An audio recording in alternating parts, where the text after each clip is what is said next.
Captain 107 here, and today we're tackling one of the most overlooked topics in the entire Part 107 world: weight and balance. Most new pilots think this is a manned aircraft problem, something airline pilots worry about, not something that matters for a quadcopter you can hold in one hand. That thinking will cost you points on the exam, and it can cost you your aircraft in the field. So let's fix that right now. Weight and balance is exactly what it sounds like: how much your aircraft weighs and where that weight is distributed.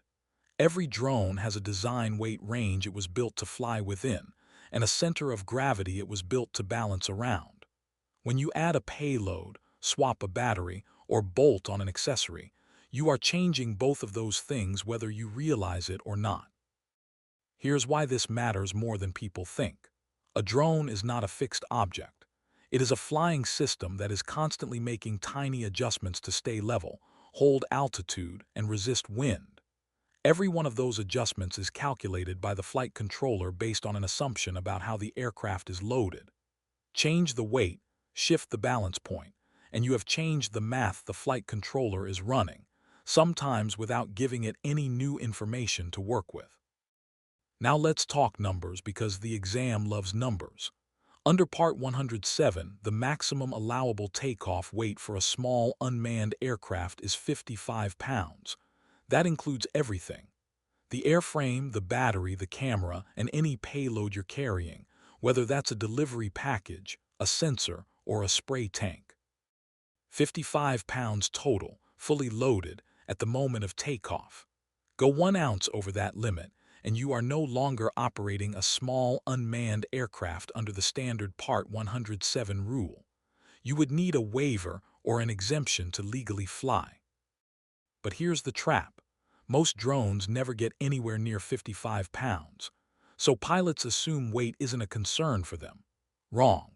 The manufacturer's specified maximum takeoff weight is almost always far lower than the FAA's ceiling, and that number is the one that actually controls your safe operating envelope. A drone rated for a maximum takeoff weight of 6 pounds does not suddenly become safe at 12 pounds just because Part 107 allows up to 55. The FAA number is a legal ceiling. The manufacturer number is a performance limit. You need to respect both, and the lower one always wins. Let's talk about center of gravity, because this is where things get physical fast. Center of gravity, or CG, is the point where your aircraft's weight is balanced in every direction.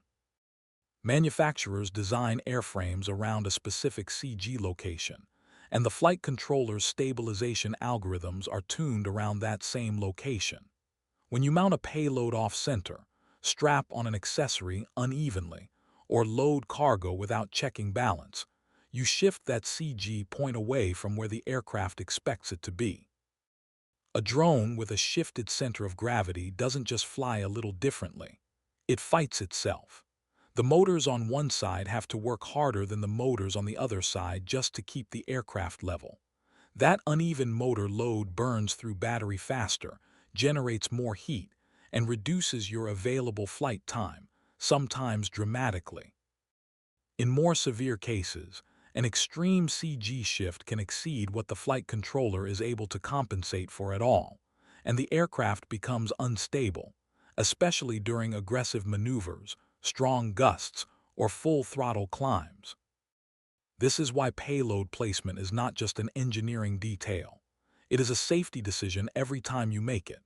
If you are mounting a delivery package, a spray tank, or a sensor pod, it needs to sit as close to the aircraft's designed center point as the hardware allows, and it needs to be secured so it cannot shift mid-flight.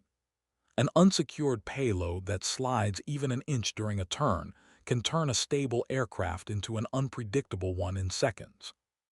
Let's connect this to real-world consequences, because the exam wants you to understand impact, not just definitions. An overweight or unbalanced aircraft experiences reduced flight time, since the motors are working harder than they were designed to for that portion of the flight. It experiences reduced control authority, meaning the aircraft responds more sluggishly to your inputs, which matters enormously in an emergency. it experiences increased stress on the airframe and motors, which accelerates wear and raises the odds of a component failure. And in the worst cases, it experiences a complete loss of controlled flight, especially in wind, during aggressive maneuvers, or near the end of a battery cycle when voltage sag reduces available power right at the moment the aircraft needs it most. So how do you actually stay ahead of this before every flight? Start with the manufacturer's specifications. Every commercial drone ships with a documented maximum takeoff weight, and many also publish a recommended center of gravity range or mounting guidelines for accessories and payloads. Read them. Don't estimate. Weigh your aircraft in its fully loaded, flight-ready configuration using an actual scale, not a guess based on the spec sheet weight of the empty airframe. Batteries alone can vary in weight between manufacturers and chemistries, and that difference matters more than people expect. If you're adding a payload, weigh it separately, then weigh the combined aircraft and payload together and compare that number against the documented maximum. If you're anywhere close to the limit, don't round in your favor. Treat the manufacturer's number as a hard ceiling, not a suggestion. And if your aircraft has any kind of adjustable payload mount, use it to center the load as precisely as you can. Then do a hover check close to the ground before committing to full altitude.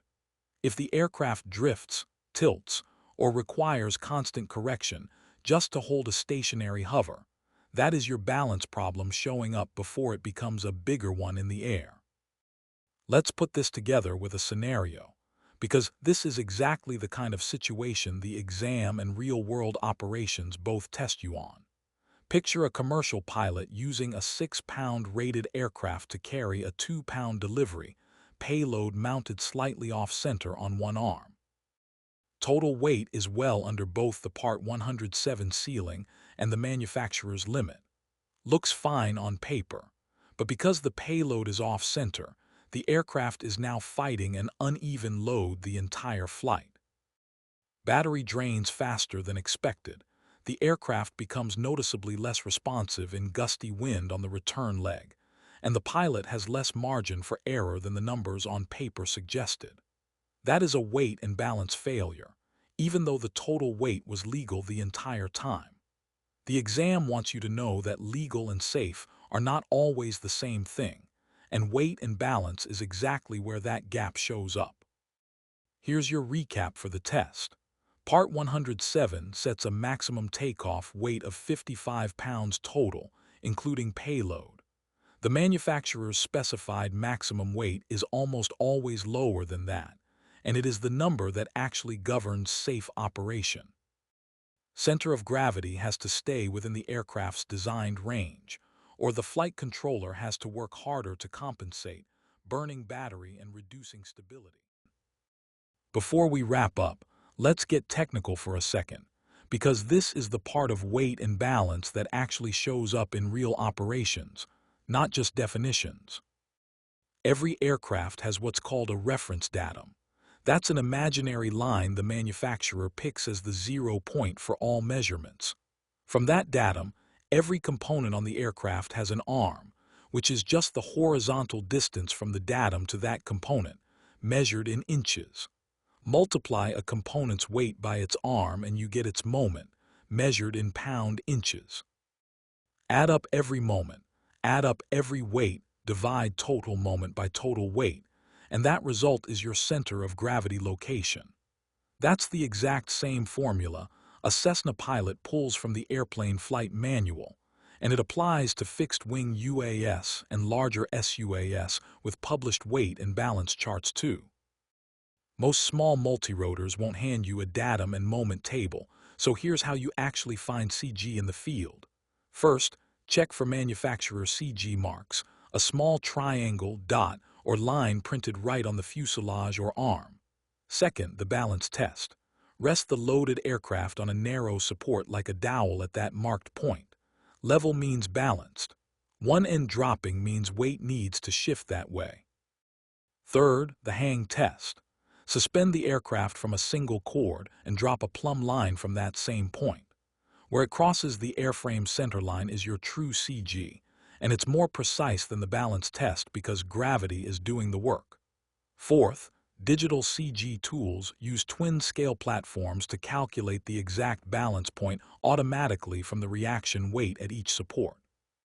Know those four methods, and you're not guessing at weight and balance anymore. You're measuring it.